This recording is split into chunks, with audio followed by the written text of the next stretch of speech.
So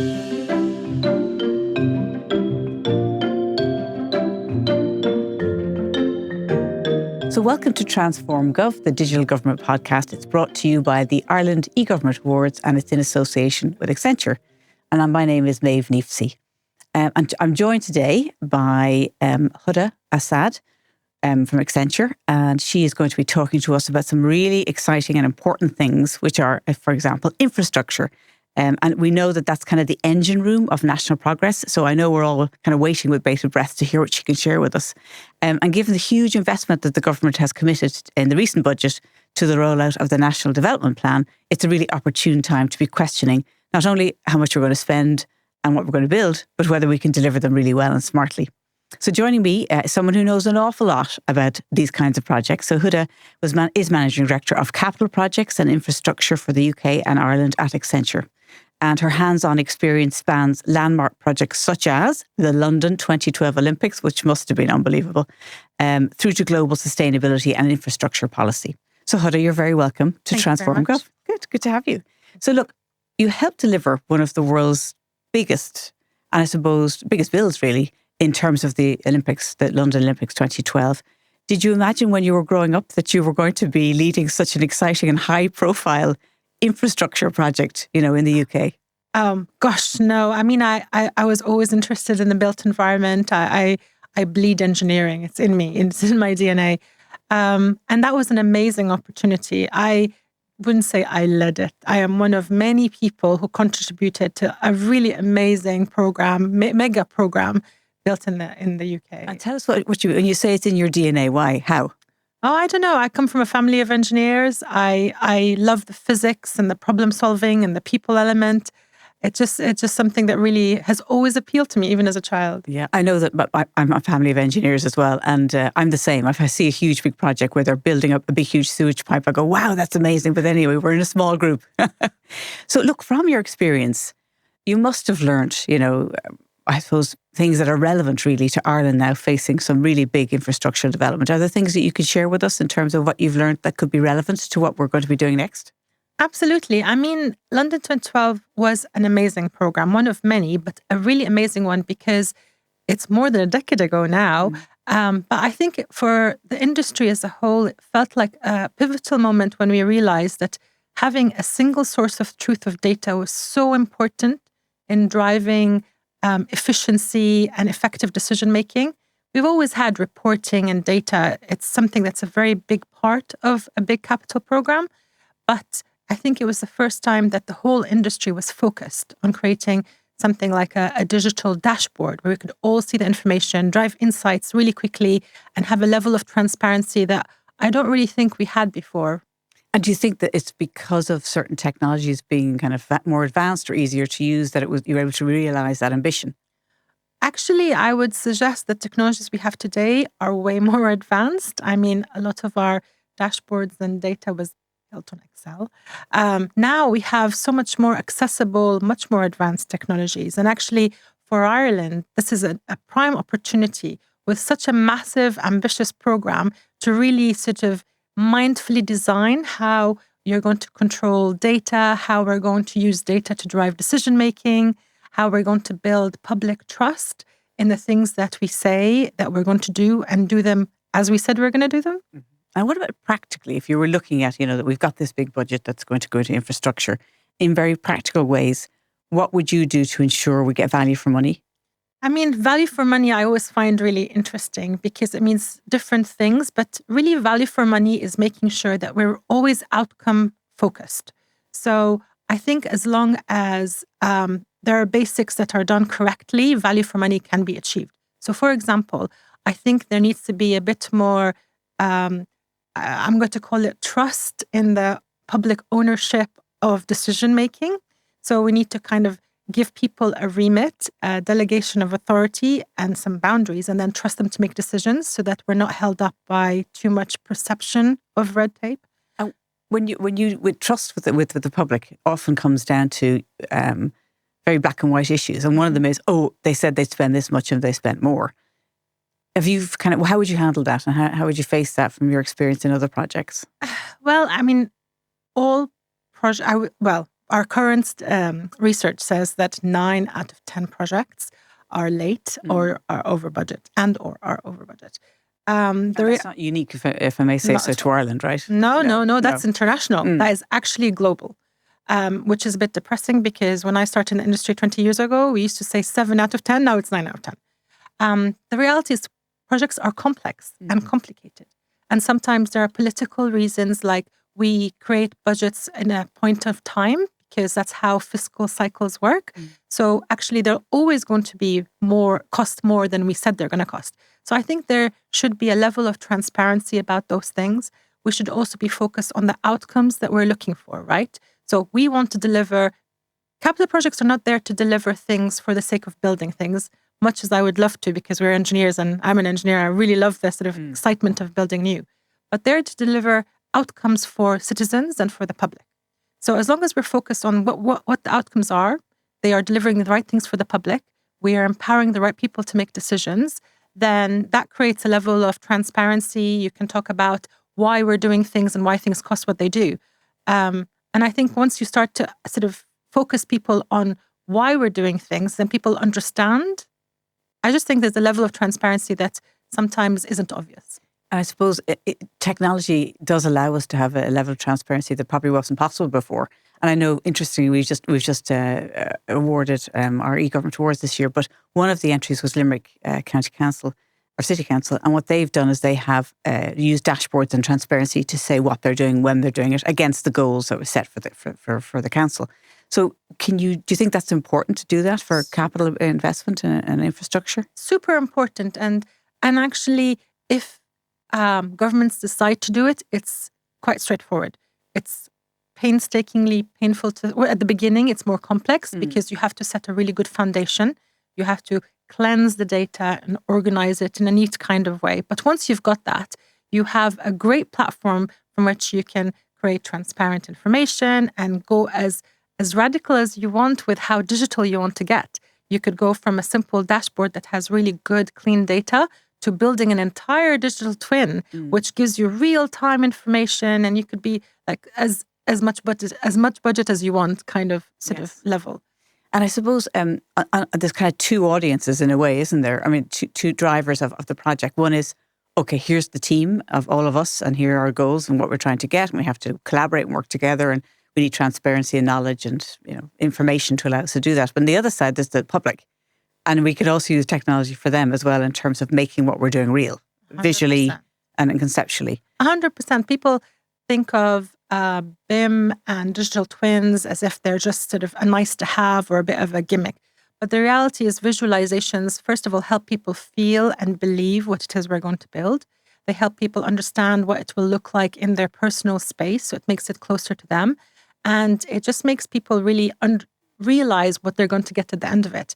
That gives them comfort. It becomes an enabler of consenting, not just a gimmick. I think visualizations are super important, whatever technology you follow, because people need things to feel real. I suppose the other part of thinking about the London Olympics, particularly with that project, you have a deadline. Yes. And there's no way you can go beyond that deadline. Yes. So do you think that as benefits is it? Yes. I'm almost thinking, can we imagine that we always say the deadlines are not movable? Like, what is it that cause when there's an unmovable deadline, immovable? I mean, it's a bit of an artificial situation, isn't it? Because it is an immovable deadline, whereas most other fixed deadlines can be moved. I think it does a few things. It does some positive things. It drives really good behaviors because you don't sweat the small stuff and you're really focused on the things that have the highest impact. I think that's a great lesson to learn. I think it also creates a little bit of short-termism. That's sort of on the less positive side. But because everything that the government is doing in Ireland is to benefit our citizens and the nation, then actually it's really important for it just makes all the decisions much more important. And do you think that, I know that saying, perfection is the enemy of good, and actually getting things delivered. Do you think there was an element of that in a project like the Olympics where you had such hard deadlines, or was that irrelevant at all? I mean, of course it was. The 80-20 rule kind of applied. You need to be in the good enough space. And actually, I would say that we should not always aim for that, but on a lot of things. Sometimes we are so focused on perfection, as you said, but also focused on precedent and how many times have we done this before, to what nth degree, that we kind of miss the point. And sometimes we should say, in technology, there's one thing I would take from technology, and I'm not somebody who grew up as a technologist, and that is they believe in failing fast. So trying first, trying small, failing fast, and then learning and scaling. So when you try something and you pilot it, you try it out on a small sort of considered level of risk, then you fail fast, so you learn. Failure is a very important part of technology because you learn and then you know what you're doing and you can improve. And because you did it quickly, you have time to improve. And then you scale because you've done a pilot, you've created this sort of proof of concept, you have failed and you've learned, you've got lessons learned, and now you can scale successfully. And is that being implemented, do you think, more in terms of infrastructure and, in fact, technology, that approach? I can see it more and more. I can't say that in our industry people are implementing it everywhere because we still have some old school ways of doing things, which I'd like to see changed and sort of progressed a bit faster. But I can see definitely sort of green shoots there. And technology, that's how technology evolves. If you think about how we've just the basics of the technology that we used, how that has changed just in the past 10, 15 years, and how quickly it's changed. So apply that to the built environment. It's phenomenal. There are so many things that we do today that we've always done. There's so many things that we've always done. For example, quality assurance checklists and things that we've done in a very manual way that are so easy to digitize and so easy to automate. And they save so much time that it's almost like crazy not to. Yeah, exactly. And also they're not in isolation. They can be shared across other people. Absolutely. Look, I have to make time for a break. So we're going to take a really quick pause, just a message from our very important person, which is our partner, Accenture. But don't go away. We'll be back in about 2 seconds and we'll continue our conversation with Huda. Through the power of cloud, data and AI, Accenture is helping the public sector by blending human ingenuity, technology and a delivery-focused culture to turn their ambitions into action. Be ready for any challenge by adopting a continuous reinvention mindset to deliver human-centric services that adapt and grow with your needs. Contact the team at Accenture to find out more. So we're back after our very short break, and I wanted to ask Huda about the UK's Green Book, which I believe embeds kind of systems thinking. Now, look, that's all buzzwords. What does it really mean, and why is it important? I love this topic. So systems thinking for me is so obvious that it's crazy we've kind of not really applied it. Systems thinking is when you're thinking about the investments that we make, especially at a national scale on national projects, and how they are focused on outcomes, not just individually, but collectively. What do I mean by that? I mean, when we look at a transport project, usually the transport is leading from A to B. Along that route, you will always have something like housing, you might have some healthcare, you might have investments that are happening for lots of different things that all serve citizens and all serve the general public. So thinking of projects in isolation actually seems a bit silly because thinking of them as I've heard a phrase recently as an omni project, but if you think of projects with lots of different aspects and how actually if you're trying to improve lives for citizens, then you want to think about their homes and you want to think about their healthcare and you want to think about their education. So planning for projects in that way, in a systematic way, fundamentally changes how we set them up, how we procure them, how we drive them, but still delivers the outcomes that you intend. So to give me this a before and after scenario so we can understand what used to be done and then what the system thinking might change in terms of the approach. So, for example, in the past, currently and in the past, we would specify a road scheme. And the road scheme would go from A to B. But before the road scheme happened, what the reason for the road scheme was to increase connectivity between, say, two communities so that people can access jobs in a different area, as an example. Mm-hmm. But when you go to market and you just buy a road scheme, that road scheme route might change. There might be some value engineering due to cost. Things will happen to the road scheme. And the reality is what you end up building very rarely delivers the original outcome you intended because you didn't think of it as an entire system. When you think of it as an entire system, you say, what I care about is connecting this community to this town And that will increase, for example, GDP per capita, as an example. Very like highbrow thing, right? But if you're thinking about it in that way, rather than just building a road scheme, suddenly all the decisions you make are still about that outcome that you care about. Yes, yes. So I suppose when we talk about things like digital twins and 3D virtualization models, is that feeding into system thinking because it's looking at everything around, not just that one A to B road? It's an enabler. Yeah. It's absolutely an enabler.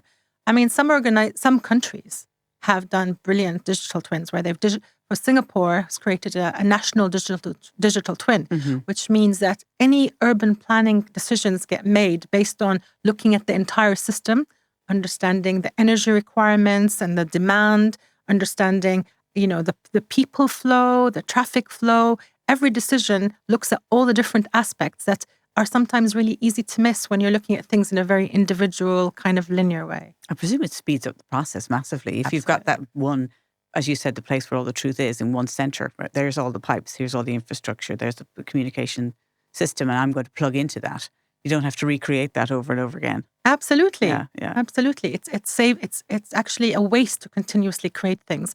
When we have so much data, the infrastructure sort of landscape is full of so much data that we're constantly recreating. Over and over again. And I know when we were speaking to Declan, who can't be with us today, but he mentioned that things have changed in terms of how government organisations and public bodies, I suppose, own projects as more informed owners rather than, in other words, I procure services to build the road, inverted commas, and then I hand it over to whoever won the job, and off they go, goodbye, tell us when you're finished. Is that model changing, and why? And is there digital somewhere underneath enabling that? Yeah, for sure. I mean, that model is changing because I see, again, this is a great thing to see, clients and owners are thinking more about the outcomes. So when they're communicating, they know what they want. I think that's super important. A client who knows what they want.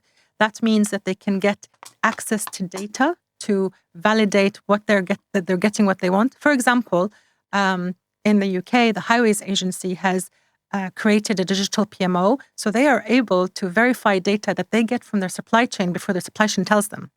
They are an informed, digitally enabled client. And that's a very easy system for Ireland to replicate. So there's data flowing through to the client from the project. Is that right? Absolutely. So as you say, they get it. They don't have to wait to be told. They know what's going on. No, absolutely. And actually, the clients own the data.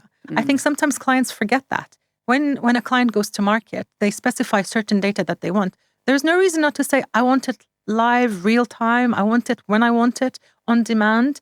And these things are not completely crazy. They're totally accessible. And it works very well in other sectors. Why are we not adopting it more in our construction sector? Okay, well, we'll have to find out. We're going to make sure it happens. So we often hear, about struggles to deliver, and I know we mentioned that earlier on, overruns.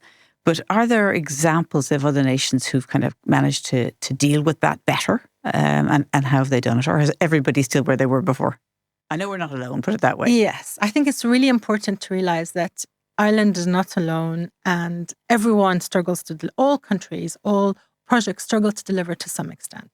I think the research says that organizations that are more likely to deliver on time are organizations that do a few things really well. So, for example, they use data to drive foresight and insight. What I mean is they don't use the data that says, what did we look at, a month ago, where are we today? But they're using the data to think of what is going to happen next. So predictive analysis, super important. And if you ask for it as a client, you will get it. And what kind of things can you predict? Give me an example. You can predict things like how often you need to maintain assets. So predictive maintenance is not a new thing, but not fully sort of adopted everywhere. So rather than wait for a railway system to fail or a road to have potholes or challenges, you're able to use analytics and really good data that you currently own to predict when it's going to happen way ahead of time. So imagine being able to know when it's going to happen before the terrible thing happens. So you can plan for it, you can close the roads at the right time, you can do the maintenance when you need to do it, rather than when you have to do it. I suppose that can be enhanced as well by the use of ways of gathering data about your infrastructure through, I don't know, things. Well, there's loads of ways, isn't there? There is. Sensors, drones, loads of things. And I know they sound sometimes a bit like this sort of space age futuristic thing, but these things are here. We have drones, currently drones. In fact, we assisted a railway provider in the UK in sort of using sensors and drones. It saved them on their maintenance costs up to 25% a year. I mean, these things are already here. And in terms of countries other than Singapore, who do you think is definitely a leading light in terms of the delivery of big infrastructure projects and pulling back on that worry about overruns and cost?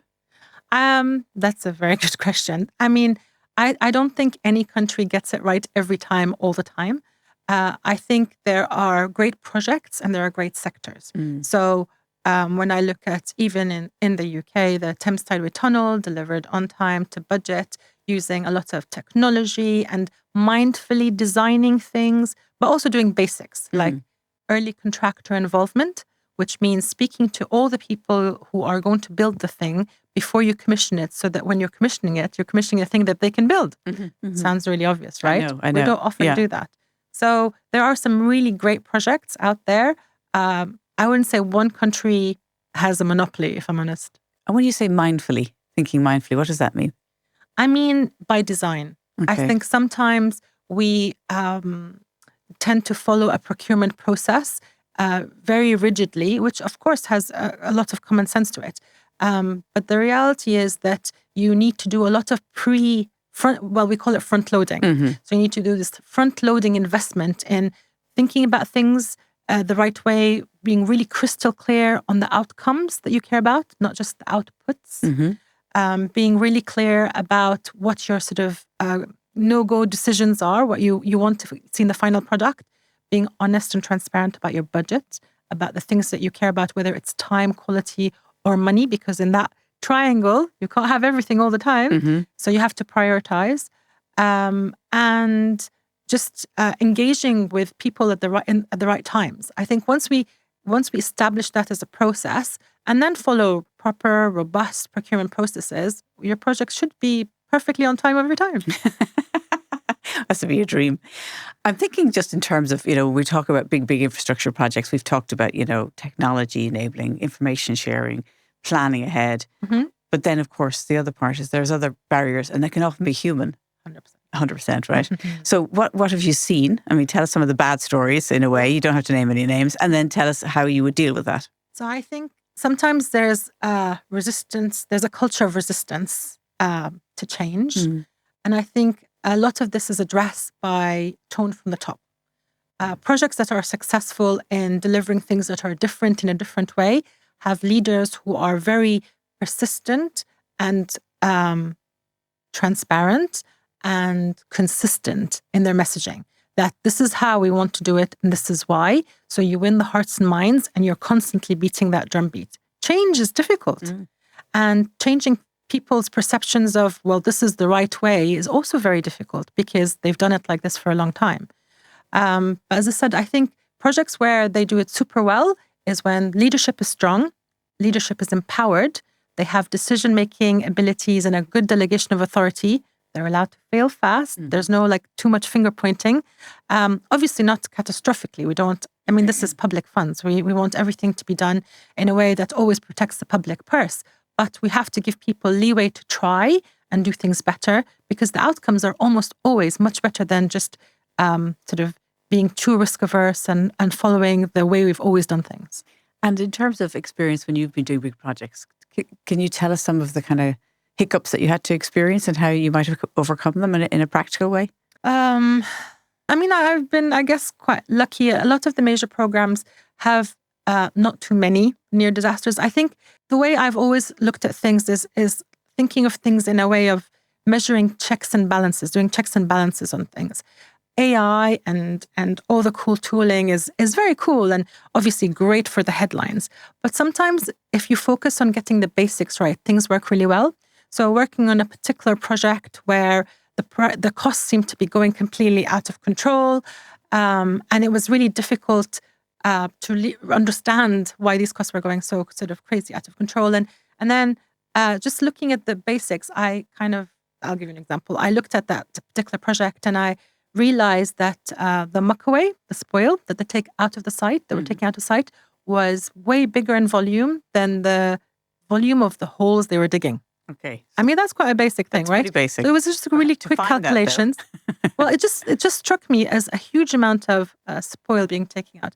And it turned out that they dug the hole, accidentally ordered the wrong type of concrete, and then had to redig the hole and then fill it with the correct kind of concrete. So double the amount of spoil, which obviously was human error to be charged twice to the client. Yes, exactly. But if you do basic checks and balances, these things become more obvious. Absolutely. And in terms of, if you were thinking about the skills, if, for example, you're saying, look, we want to do things differently and we want to do things where we embed technology and transparency and wherever we can, where it makes sense to make it easier, does it mean that you then tend to change the suppliers in order to look for people who've got those kind of embedded knowledge? Or do you find that if you give the brief out, your existing suppliers will then kind of up their game? What's your experience of that? I love this sector.